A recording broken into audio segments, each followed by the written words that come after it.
random rider here. How's it going? Just cruising home from work, and I thought I'd talk about bikeaways as like an actual topic instead of just rambling on about whatever I see.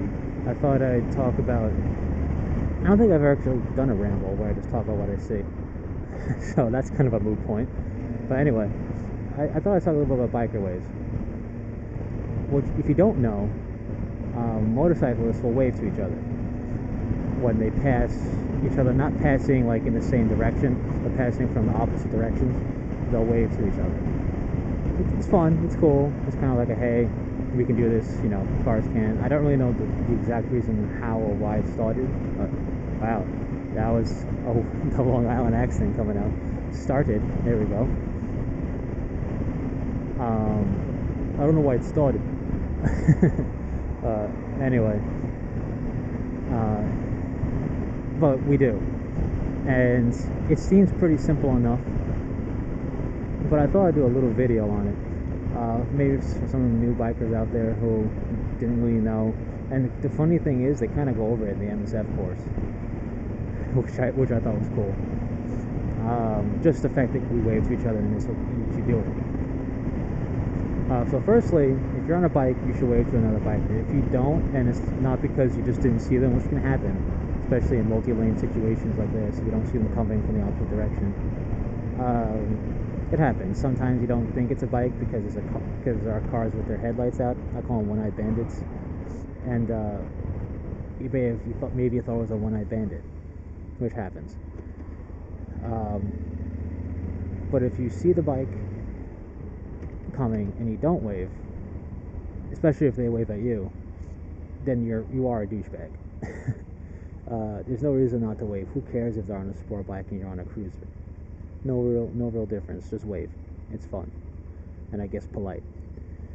But there are a couple of things that should be obvious that I do want to go over real quick. Firstly, it's how you wave. You take your hand off the handlebar and you wave at the person. You don't have to go crazy with it. You can demonstrate with my right hand. You can put it down, you can put it out a little bit, you can put it up.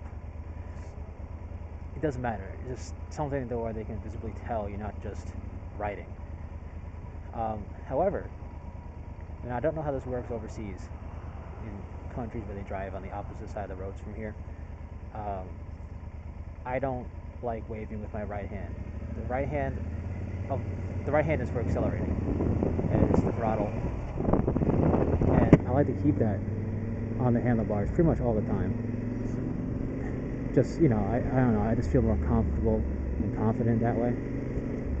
And so that's what I do. I keep my right hand on the handlebar for pretty much most situations. The times in which I wouldn't wave with my left hand are pretty much what we're coming up to now, a dead stop, which we're not actually at yet, but we will be. I don't know if I'm actually going to be stopped in time. We'll see. But a dead stop like this, I don't put my bike in neutral at stops unless I know it's going to take forever. So I keep the clutch pulled in with my left hand. If I let go, I would sputter out and stall or hit the car in front of me, both of which is embarrassing. So I will take my right hand and wave. And I guess in other situations where the throttle isn't that necessary, you're doing like slow speed clutch maneuverability, maybe then you could wave. But there is a secondary option. If you can't take either hand off the handlebar for whatever reason, you can always do a head nod. A visible head nod will usually be picked up, received, and acknowledged. I've nodded to people when I couldn't take my hands off the handlebars really, and I've been nodded too when they couldn't, and it's great, and wonderful, it works. But for the most part, you take your left hand and you take it off the handlebar and you just wave. And what I would do, spice up a bit, is I use the peace sign like this, only with the fingers pointing in the appropriate direction, which I'll demonstrate with my right hand if we actually stop. We may or may not, depending on how this light wants to go through the 3 or 4 different ways it can direct traffic. Let's move up a bit, let's creep up. But yeah, by the right way I mean my fingers be pointed like this, not like this, but like this. I give the peace sign. It's my little flair. But when it gets dark out, I'll just do a generic wave because I thought about it, and it could be taken that I'm flipping you off if you miss one of the fingers. And I don't want that to happen. Because A, I don't want to end up in a fight potentially, and B, I don't want to seem rude. So that's for like low light. I won't give the peace sign. But just a simple little wave. If you're on a bike, you see another bike, just wave. And those little tips of use your left hand pretty much all the time, unless you have to keep the clutch pulled in, like in a stop situation, then you can use your right hand. And if you can't use either hand, a head nod. Or just things I think need to be said. See, that guy didn't wave, he's a douchebag.